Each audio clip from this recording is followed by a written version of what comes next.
नमस्कार दोस्तों, स्वागत है हमारे इस चैनल टुडे एग्जाम पर। दोस्तों आज 8 जुलाई 2022 एमटीएस के द्वितीय पाली में जीके जीएस सेक्शन से जो भी प्रश्न पूछे गए हैं सभी प्रश्नों को लेकर आए हैं। जैसा कि पहले शिफ्ट में हमने एनालिसिस का वीडियो पोस्ट किया था, वहां पे हमने कलबेलिया नृत्य को जो है टारगेट किया था राजस्थान से, जहाँ पे लूर नृत्य पूछा गया था पहले शिफ्ट में। तो दूसरे शिफ्ट में जो है कलबेलिया नृत्य को पूछ दिया गया है। तो दोस्तों अगर आने वाले समय में आपका एमटीएस का एग्जाम है तो ये सीरीज आपके लिए काफ़ी ही इंपॉर्टेंट रहने वाला है। तो चलिए दोस्तों शुरू करते हैं। दोस्तों अगर आप पहली बार विजिट कर रहे हैं तो चैनल को सब्सक्राइब करके बेल बटन जरूर दबा लीजिएगा, क्योंकि ये बहुत ही बेनिफिशियल सीरीज होने वाला है।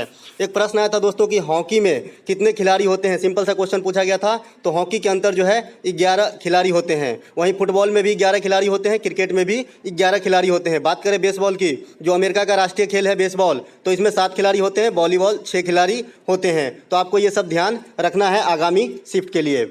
अगला एक प्रश्न आया था कि वर्ष 2022 के लिए जो डेविड वार्नर आईपीएल खेले हैं, तो ये किस टीम के तरफ से जो है खेले हैं आईपीएल 2022 में डेविड वार्नर। दोस्तों जैसा कि 2022 का जो आईपीएल है गुजरात टाइटंस ने जीता है, जिसका कप्तान हार्दिक पांड्या था। इसमें टोटल 10 जो है टीम भाग लिए थे और इसका स्पॉन्सर कौन कर रहा था, तो टाटा। और ये किसको रिप्लेस किया था, तो वीवो का। जो पिछला आईपीएल हुआ था उसमें स्पॉन्सरशिप किसके पास था, तो वीवो के पास। अब किसके पास है, तो टाटा के पास। तो ये जो है डेविड वार्नर ये खेले हैं दिल्ली कैपिटल की तरफ से। इसका नाम बदल गया है डिविलियर्स से, अब कैपिटल हो गया है। तो दिल्ली कैपिटल की तरफ से खेले हैं। वहीं टोटल टीम कितने हैं, 10। स्पॉन्सर कौन थे, टाटा। जीते कौन, गुजरात। और जो उपविजेता रहे वो राजस्थान रहे। इसमें 2 नए टीम जो भाग लिए थे, ये थे लखनऊ सुपर जॉइंट जिसके कप्तान केएल राहुल थे, और गुजरात टाइटंस जिसके कप्तान हार्दिक पांड्या थे। वहीं ऑरेंज कप की बात करें तो ऑरेंज कप जो है जॉस बटलर को दिया गया, जो राजस्थान से खेलते हैं। वहीं पर्पल कप जो है युजवेंद्र चहल को दिया गया था।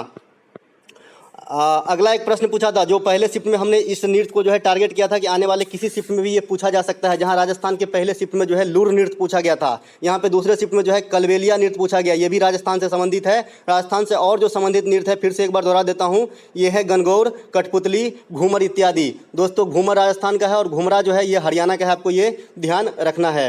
एक प्रश्न संविधान से आया था कि भारत के संविधान के अनुच्छेद 20 में क्या वर्णित है। दोस्तों मैंने बार बार रिपीट कर रहा हूँ कि जो भी मौलिक अधिकार के तहत अनुच्छेद है 12 से 35, इसको आप अच्छे से कंठस्थ कर ले, आपको एग्जाम देना है तो इसमें जो है सजा संबंधी सुरक्षा प्रदान किया जाता है। किसी के साथ नाइंसाफी ना हो सजा के मामले में, तो इस पे छूट दिया जाता है। वहीं पे आर्टिकल 21 हमारा क्या कहता है, निजता का अधिकार, प्राण एवं दैहिक स्वतंत्रता का अधिकार। 17 है अस्पृश्यता का अंत। 18 है उपाधियों का अंत। 19 है प्रेस की स्वतंत्रता। और 23 है मानव तस्करी पे रोक। 24 है बाल श्रम पे रोक। 25 से 28 है धर्म की स्वतंत्रता। 29 और 30 है अल्पसंख्यक से रिलेटेड। और 32 है संवैधानिक उपचारों का अधिकार। एक बार फिर से दोहरा दिया हमने। और मौलिक अधिकार को भाग 3 में रखा गया है और ये अमेरिका के संविधान से लिया गया है। वर्तमान समय में कितने मौलिक अधिकार है, तो मात्र 6 मौलिक अधिकार है। पहले 7 हुआ करता था, लेकिन संपत्ति के अधिकार को हटा दिए जाने के बाद अब 6 ही मौलिक अधिकार शेष है वर्तमान में।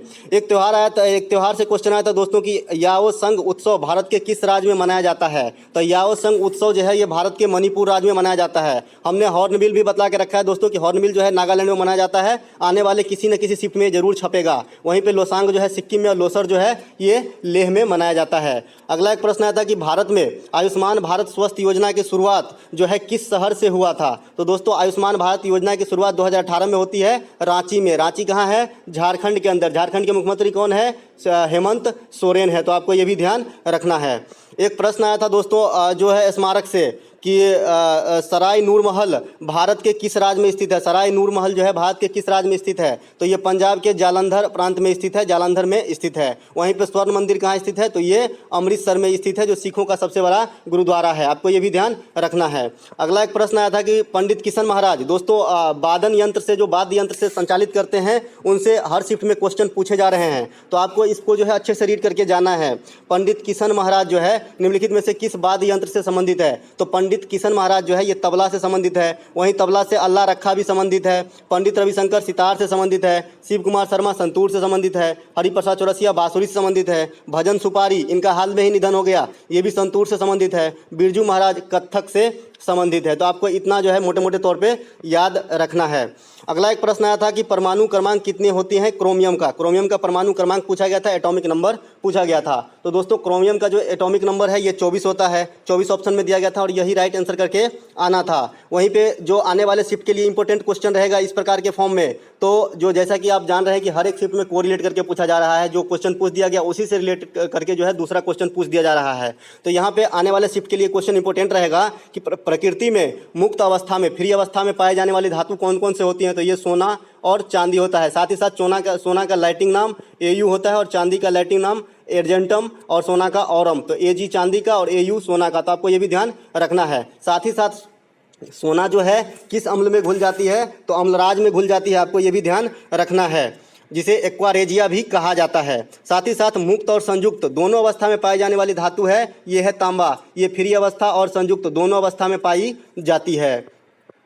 अगला एक प्रश्न बायोलॉजी सेक्शन से था और ये बायोलॉजी सेक्शन से बहुत कम पूछे जा रहे हैं इस बार क्वेश्चन, लेकिन फिर भी इस शिफ्ट में पूछा गया है कि विटामिन डी की कमी से कौन सी रोग होती है। कौन सा क्वेश्चन है, तो विटामिन डी की कमी से रिकेट्स होती है, जो एक प्रकार की हड्डियों की बीमारी है। सबसे अधिक विटामिन डी किस चीज़ में होती है, तो सूरज के प्रकाश में। सूरज के प्रकाश में जो है जो सवेरे का धूप होता है उसमें विटामिन डी पाया जाता है। वहीं पर बात करें विटामिन डी का रासायनिक नाम क्या है, तो कैल्सीफेरॉल। विटामिन ई का रासायनिक नाम क्या है, टोकोफेरॉल। और विटामिन सी का रासायनिक नाम क्या है, एस्कार्बिक एसिड। इसके कमी से स्कर्वी रोग होता है। वहीं विटामिन ए का रासायनिक नाम है रेटिनॉल। इसके कमी से आंख की बीमारी होती है। आंख की जो भी बीमारी है वो विटामिन ए के कमी से होती है, तो आपको ध्यान रखना है। वहीं पे विटामिन B1 के कमी से कौन सी रोग होती है, तो बेरी और इसका रासायनिक नाम क्या है, तो थायमीन। वहीं पे विटामिन शब्द का प्रयोग कौन किया था सबसे पहले, तो फंक नामक वैज्ञानिक ने किया था। तो आपको इतना बात ध्यान रखना है विटामिन से।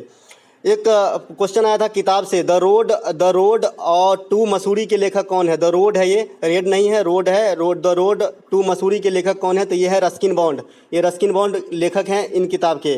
अगला एक प्रश्न आया था कि भारतीय संविधान के अंतर्गत संघ सूची वर्णित है। भारतीय संविधान के अंतर्गत संघ सूची, राज्य सूची और समवर्ती सूची 3 प्रकार की फैसिलिटी दिए गए हैं, जिसमें संघ सूची में संघ सरकार जो है केंद्र सरकार कानून बनाते हैं, राज्य सूची में राज्य सरकार कानून बनाते हैं, लेकिन विशेष परिस्थिति में संघ की राय लिया जा सकता है, और समवर्ती सूची में दोनों की मिलीजुली राय से जो है कानून बनती है। तो यहाँ पे जो है 7वीं अनुसूची में रखा गया है तीनों सूचियों को।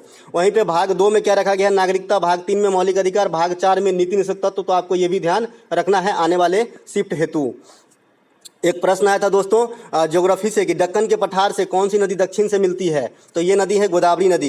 गोदावरी नदी को दक्षिण गंगा कहा जाता है, गोदावरी नदी को। और ये कहाँ से निकलती है, तो ये नासिक महाराष्ट्र से इसका उद्गम होता है और कहाँ गिरता है, बंगाल की खाड़ी में। कावेरी नदी को दक्षिण भारत की गंगा कहा जाता है। इन दोनों में फर्क है। दक्षिण भारत की गंगा कावेरी, दक्षिणी गंगा गोदावरी को कहा जाता है। गोदावरी कहाँ से निकलता है, नासिक महाराष्ट्र से, और ये कहाँ गिरता है, तो बंगाल के खाड़ी में। बंगाल की खाड़ी में और गिरने वाले नदी हमने पहले ही डिस्कस कर रखा है, स्वर्णरेखा, कृष्णा, गोदावरी, कावेरी इत्यादि। अगला एक क्वेश्चन आया था नृत्य से संबंधित। फिर से नृत्य से संबंधित हर शिफ्ट में जो है 2 क्वेश्चन पूछे जा रहे हैं। राधा श्रीधर नृत्य शैली किस राज्य से संबंधित है। थोड़ा टफ प्रकार का क्वेश्चन था, ये थोड़ा हार्ड क्वेश्चन था। तो ये तमिलनाडु से संबंधित है, तमिलनाडु से संबंधित है। मोहिनी अट्टम का ही ये एक प्रकार है, एक शैली है, एक स्टाइल है। एक प्रश्न आया था दोस्तों कि औरंगजेब की मृत्यु कब होती है, तो औरंगजेब की मृत्यु जो हुई थी ये 7 मार्च 1707 ईस्वी को हुआ था। औरंगजेब मुगल वंश से संबंधित है, यह मुगल वंश से संबंधित है। मुगल वंश के प्रथम शासक बाबर हैं। वहीं अंतिम शासक की बात करा जाएगा तो बहादुर शाह जफर हो जाएगा। मुगल वंश की स्थापना कब होती है भारत में, तो 1526 में। और कब तक चला, तो 1857 तक बाबर के द्वारा किया गया। 1857 बहादुर शाह जफर के द्वारा जो है इसकी समाप्ति हुई थी। अगला एक प्रश्न आया था कि जालियांवाला बाग हत्याकांड के बाद कौन सा कमेटी का गठन किया गया जांच करने के लिए, तो ये हंटर कमेटी का गठन किया गया था। जालियांवाला बाग हत्याकांड कब हुई थी, तो 13 अप्रैल 1919 ईस्वी को हुई थी। और जालियांवाला बाग जो बाग है वो कहाँ है, तो अमृतसर के अंदर स्थित है। रॉलेट एक्ट के विरोध में ये जो है घटना घटी थी कि इसके विरोध कर रहे थे शांतिपूर्ण ढंग से, वहीं पर गोली चलवा दिए। किसके आदेश से, जनरल डायर ने गोली चलाने का आदेश दिया था। बाद में जनरल डायर को किसने मारा, तो उधम सिंह ने जनरल डायर को मारा। अभी उधम सिंह एक पिक्चर भी आया है, जैसा कि आपको पता ही होगा। एक अगला प्रश्न पूछा था कि भारत का सबसे गहरा स्थलबद्ध बंदरगाह कौन सा है। गहरा भी है और स्थल रुद्ध है, जो स्थलों से घिरा हुआ है। वैसे सबसे गहरा बंदरगाह तो चेन्नई है, लेकिन ये जो है नहीं होगा आंसर में, क्योंकि यहाँ पे स्थल रुद्ध डाल के जो है क्वेश्चन को टेढ़ा कर दिया है। तो इसका आंसर है गंगावराम, और ये कहाँ है, आंध्र प्रदेश के अंदर स्थित है। अगला एक प्रश्न फिर से केमिस्ट्री से पूछा था कि हाइड्रोजन परमाणु के द्रव्यमान कितना होता है। हाइड्रोजन परमाणु के जो द्रव्यमान है वो कितना होता है, तो हाइड्रोजन की परमाणु क्रमांक तो 1 होती है, लेकिन यहाँ पे द्रव्यमान पूछा गया था, तो इनका द्रव्यमान होता है 1.008 AMU। तो आपको ये भी ध्यान रखना है। साथ ही साथ हाइड्रोजन के खोज कौन किए थे? तो केवेंडिश नामक वैज्ञानिक ने हाइड्रोजन के खोज किया था। वहीं पे हाइड्रोजन के कितने समस्थानिक होते हैं? तो हाइड्रोजन के 3 समस्थानिक होते हैं, प्रोटियम, ड्यूरेटियम, ट्रिटियम। तो आपको ये भी याद रखना है। साथ ही साथ भारी जल का सूत्र भी आपको याद रखना है, DTO, ड्यूरेटियम ऑक्साइड। तो ये भी आपको याद रखना है। एक क्वेश्चन फिर से जनगणना से आया था दोस्तों। हर शिफ्ट में जनगणना से क्वेश्चन पूछे जा रहे हैं, तो जनगणना आप अच्छे से कवर करके जाइएगा। जनगणना 2011 के अनुसार भारत के किस राज्य में लिंगानुपात द्वितीय सर्वाधिक है? सबसे अधिक तो लिंगानुपात केरल में है, लेकिन यह सबसे कम हरियाणा में है। लेकिन यहाँ पे क्वेश्चन जो है सेकेंड लार्जेस्ट लिंगानुपात वाला राज्य पूछ दिया है, तो यहाँ पे राइट आंसर अरुणाचल प्रदेश हो जाएगा। दोस्तों इस वीडियो में इतना ही, मिलते हैं एक नए वीडियो के साथ। अगर आपको अच्छा लगा तो लाइक कर लीजिएगा। साथ ही साथ हमारे चैनल पे जो है प्रैक्टिस सेट और ग्रुप डी की सीरीज जो है कल से चलाई जाएगी, तो आप अवश्य जुड़े और सब्सक्राइब करके बेल बटन जरूर दबा लें, ताकि सारे नोटिफिकेशन जो है समय से आप तक पहुंच पाए।